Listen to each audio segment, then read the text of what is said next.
on stage, Sam!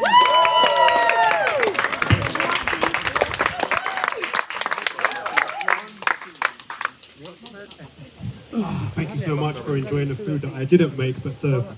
I didn't make it. I don't know why Chris keeps calling me the head chef. All I literally did was put it in a bowl, put some sauce on it, and then bring it to you guys. That's all I've done. Saucy boys! Saucy boys, or as the other co-head chef called it, the saucy bitches. I don't know why. So I don't know how I'm going to segue into my actual act now, but I'm just going to begin. So yeah, as Dora mentioned, this is only my 5th time doing stand-up comedy, so I was definitely not fishing for that, but I appreciate it, and I would also appreciate your pity laughs when my jokes bomb. So, whenever my friends and family found out I was doing comedy, they were like, okay, cool, but like, how do you do it, Sam? Like, oh, you must be really confident when you're doing. I'm like, yeah, I guess I am, you know, I don't really have an issue talking to large amounts of people in people's back gardens. It's not a big deal. And, you know, someone, that eventually evolves into, but Sam, like, if you're confident, like, surely you're really confident when it comes to talking to the ladies, right? Back in the day. No, not at all. The absolute worst. I can't even say I'm shit at talking to ladies, because if I said I was shit at talking to ladies, that would indicate that I can actually talk to ladies. I couldn't do any of that. What doesn't help matters, though, is that when your parents, God bless them, they will see this video, is when they say to you when you're younger, Sam, you need to find yourself a nice little Indian girl. And I'm like, okay, cool, Indian girl. Oh, but by the way, she has to be Hindu as well. Okay, cool, brown and doesn't eat cows, fine. Oh, and also make sure she comes from a really good village. I'm sorry, what the fuck are you talking about?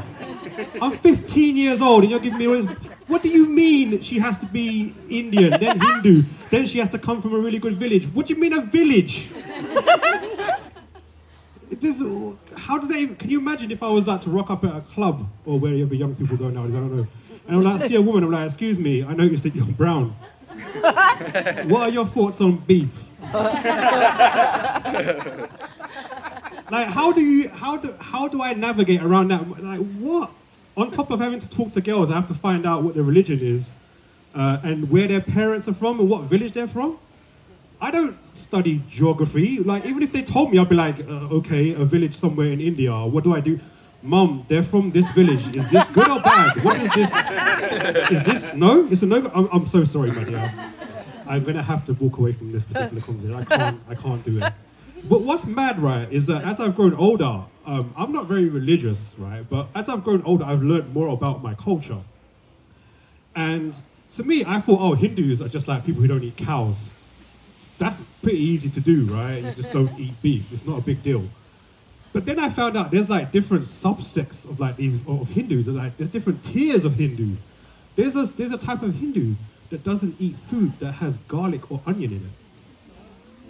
Everyone's not too sure how they feel about that, right? let me just fill you in about Indian food. All Indian food has garlic and onion in it. It's the base for all food.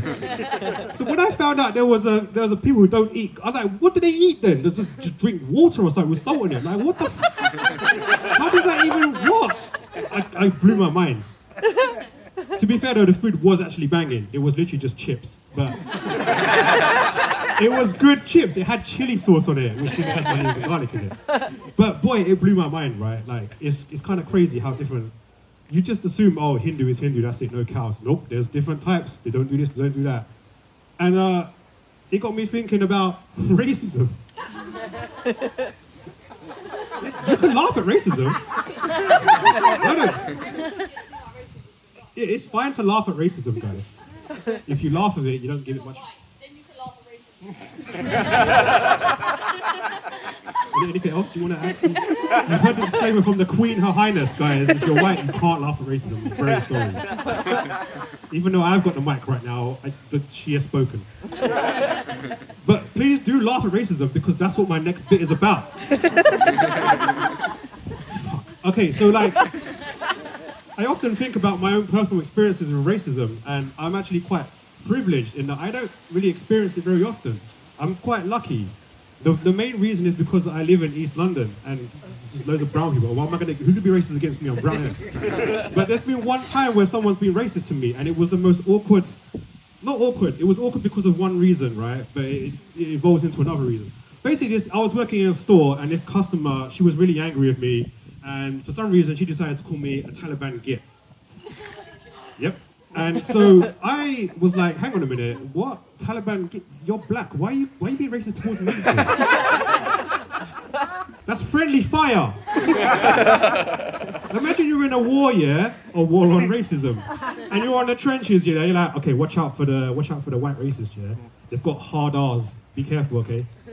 Hard R's, no? Okay, fair enough. And then so like you're like, be careful, guys. There's, you know, you gotta fight back at them. It's just like, fuck you, you fucking sun-reading Daily Mail piece of shit. And then they're on the other side like, fuck you, curry boy. And then like, what the fuck you, man. You're like, come on, let's get him. And then that woman's there like, you Taliban git. You're like, yo, what are you coming after me for? They're over there. First of all, what the fuck is a Taliban git? What's this only fools and horses bullshit? Git. Who uses git nowadays? Git. You fucking, are you stupid? Just focus, yeah? And then you got like the other races like, hey, you fucking curry munching non-bastard. I don't know if that's the go-to right now, but I don't know the experience. I don't know what it is, isn't it? Like, why don't you hop on your num and fly back to you? I don't know what it is. Man. And then this other dude, and like, you know, they're like, fuck you, man, we can smell you from a mile away. You stink like curry. You're like, geez, man, that's a bit deep, isn't it? And then some elite brown boy comes behind him and he's like, with a knife, like, kills him. He's like, why didn't I smell you coming? He's like, because I don't eat onions and garlic. You know what? I feel I'm going to end it there, you know, because that's the only time I've ended on a really good. Yeah.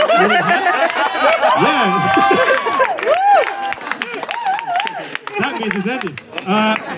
Please buy more food because there's a surplus in the back and it's going to go to waste. I mean, if you don't eat it, I'll just take it home and eat it. It's not a big deal. And if I do, it has got onions and garlic in it, right? He believes so. Cool. So, my name has been Sam Patel. You can find me on Instagram under Chunky Awesome because I am both of those things. Thank you very much.